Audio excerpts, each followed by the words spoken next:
আলহামদুলিল্লাহ ওয়াহদা আসসালাতু ওয়াসসালামু আলা আম্মা বাদ।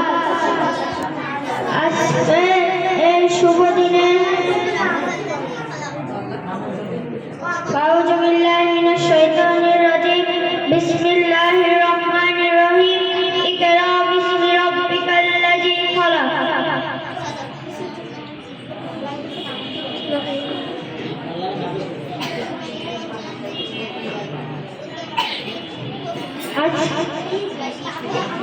আজকে এই শুভ দিনে আমরা সবাই একত্রিত হয়েছি আমাদের প্রিয় প্রতিষ্ঠান শুভে সাদিক মডেল মাদ্রাসার চতুর্থ বার্ষিকী উদযাপন করতে।